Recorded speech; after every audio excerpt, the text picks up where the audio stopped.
The humid air of a Charleston evening hung heavy over the steeple of Mother Emanuel AME Church, a sanctuary that had stood as a pillar of resilience for nearly 2 centuries.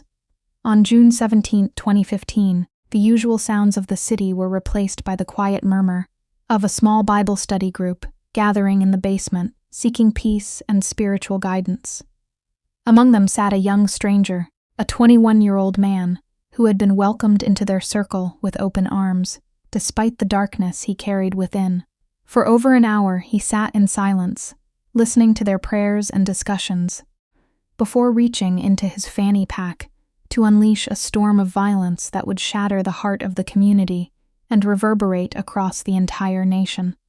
Before we continue with this harrowing chapter of the calendar of crime, please take a moment to comment, like, share, and subscribe so you don't miss future episodes as we document the most significant moments in criminal history. Emanuel African Methodist Episcopal Church, affectionately known as Mother Emanuel, was no stranger to the fires of hatred and the strength of faith. Founded in 1816, it served as the oldest AME church in the South, a beacon of hope for Black Charlestonians through the darkest eras of American history. In 1822, the church was burned to the ground by white authorities after one of its founders, Denmark Vesey, was accused of plotting a slave rebellion. For decades, the congregation was forced to meet in secret, yet they never wavered, eventually rebuilding their sanctuary into the grand structure that stands on Calhoun Street today. It was this very legacy of defiance and liberation that made the church a target for a man seeking to ignite the embers of a new racial conflict. The evening began like any other Wednesday, with the Reverend Clementa Pinckney leading a small group of 12 parishioners in a deep dive into the scriptures. Pinckney was more than just a pastor. He was a South Carolina state senator and a tireless advocate for civil rights, a man whose voice carried the weight of his community's aspirations. As the group opened their Bibles to the Gospel of Mark, Dylan Roof entered the room and took a seat next to the Reverend.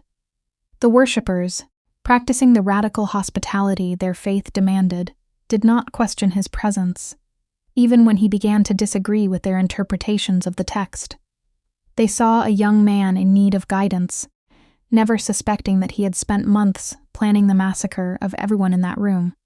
As the Bible study drew to a close and the group bowed their heads in final prayer, the tranquility was violently pierced by the crack of a .45 caliber handgun. Roof stood up and aimed his weapon first at Reverend Pinckney, firing multiple rounds into the man who had just welcomed him. The basement, once a place of sacred study, transformed into a scene of absolute chaos and terror. Reverend Daniel Simmons, an elderly veteran and retired pastor, lunged toward the shooter in a desperate attempt to protect his friend, but he too was cut down. The sound of gunfire was relentless as Roof paced the room, reloading his weapon 7 times with hollow-point bullets, designed to inflict maximum damage on the innocent people, hiding under tables and behind chairs. Among the chaos, stories of incredible bravery and heartbreaking loss emerged from the shadows of the basement. Tywanza Sanders, only 26 years old, stood up in the face of the gunman, shielding his 87-year-old aunt, Susie Jackson. He pleaded with Roof, asking why he was doing this, trying to appeal to whatever humanity might be left in the young man. Roof's response was a chilling declaration of his white supremacist ideology, claiming that Black people were taking over the country and that he had to do it. Despite Tywanza's courage, Roof opened fire again, killing both the young man and his elderly aunt as they clung to one another in their final moments. While the majority of the group fell to the floor, Roof approached Polly Shepard, who was huddled on the ground, praying aloud for mercy. In a move of calculated cruelty, he asked her if he had shot her yet. When she replied that he hadn't, he told her he was going to let her live, so she could tell the world exactly what had happened. He wanted his message of hate to be broadcast, believing that this act of domestic terrorism would be the spark that started a nationwide race war.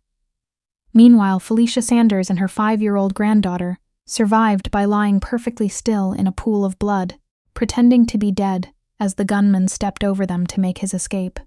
The shooter fled the scene in a black Hyundai Elantra, leaving behind a trail of devastation that the city of Charleston struggled to comprehend.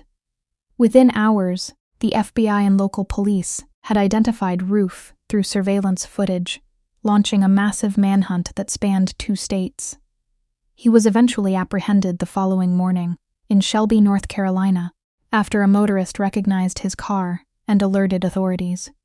During his initial interrogation, Roof confessed to the killings with a disturbing lack of remorse, laughing as he described the details of the attack and expressing disappointment that he hadn't killed more people. The aftermath of the shooting saw an outpouring of grief and a surprising display of grace that moved the world. During Roof's first bond hearing, less than 48 hours after the massacre, the family members of the victims were given a chance to speak. Instead of calling for vengeance, many of them looked at the man who had stolen their loved ones and told him, "I forgive you." This extraordinary act of forgiveness became a symbol of Charleston's resilience, though it did not diminish the demand for justice. The tragedy also reignited a fierce national debate over the Confederate battle flag which Roof had posed with in numerous photos online, leading to its historic removal from the South Carolina State House grounds. Dylan Roof's trial was a grim exploration of the radicalisation that led to such a heinous crime. Prosecutors presented evidence of his self-published manifesto, filled with neo-Nazi symbols and violent rhetoric against various minority groups. In 2016, he was found guilty on 33 federal counts, including hate crimes and obstruction of the exercise of religion. He became the first person in United States history to be sentenced to death for a federal hate crime. Though he later pleaded guilty to state murder charges to avoid a second death penalty trial, he remains on federal death row, a stark reminder of the persistent threat of extremist violence in the modern era. Today, Mother Emanuel stands not as a place of tragedy, but as a monument to the 9 souls who were lost, and the enduring power of a community that refused to be broken by hate. The names of the Emanuel 9 are etched into the history of Charleston, their lives celebrated for the service and love they gave to their neighbors. Every June 17th, the bells of the city ring out in their honor, a solemn promise that their sacrifice will never be forgotten.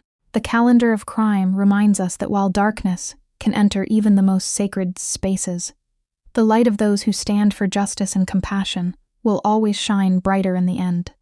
Thanks for watching. Please comment, share, like and subscribe for future episodes from the Calendar of Crime.